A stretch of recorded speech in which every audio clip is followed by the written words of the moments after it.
And joining us live in studio is political and economic analyst and CEO of Aswisa Growth, or Group rather, Meilani Mkhabela. Good to have you. Good evening, and thanks for joining us. This is now, the third time that the stalwarts and veterans have asked for a separate meeting, citing that the issues are so immense, they won't be able to ventilate it within 2 days. Do you see this as a way of the stalwarts pushing back to what the ANC had proposed after the National Working Committee?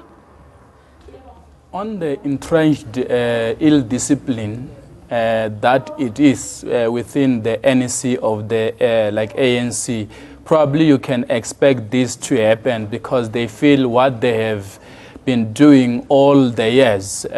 Some they have been in Robben Island, some they have been in exile, and they feel the dream deferred in everything what they have, worked for, and it's very painful looking at it on the compromises that people might have taken. I feel it for only this time, it can be a good move for them to be doing like that, because really the culture of the ANC is terribly in a bad shape and is putting the country in a different tight economic turmoil that we find ourselves at. Yeah, but if you're saying that this is a move by the stalwarts in essence to support the ANC, to restore the party, to help it again to achieve the support that it had in the elections prior to what we saw earlier in August this year,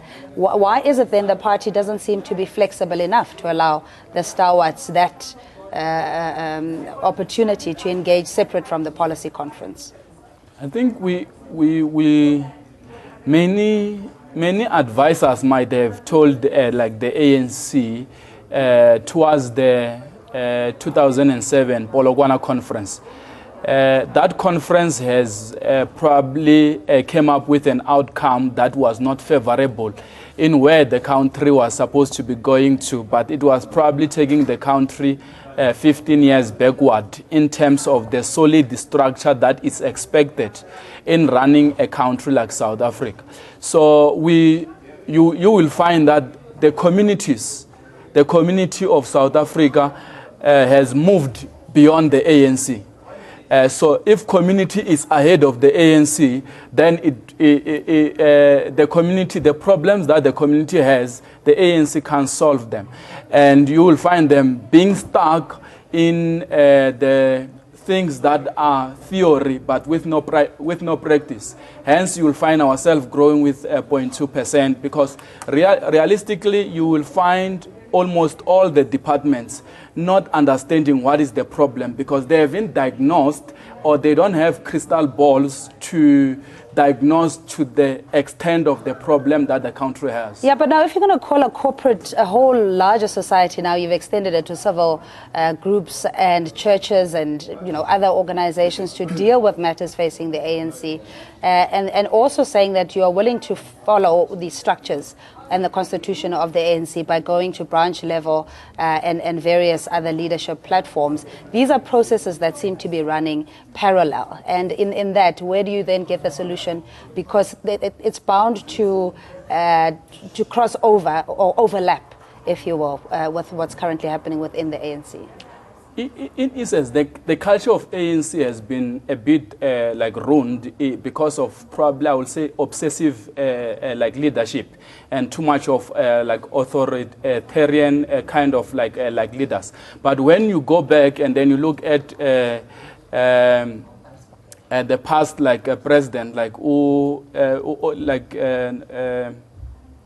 Oliver Tambo. Reginald Tambo, he indicated that the decisions of the ANC will be taken by a broader majority, and there will be high consultative in anything that needs to be happening in the ANC. And that was a profound statement that if they can use it now, it can seemingly restructure the situation that they have.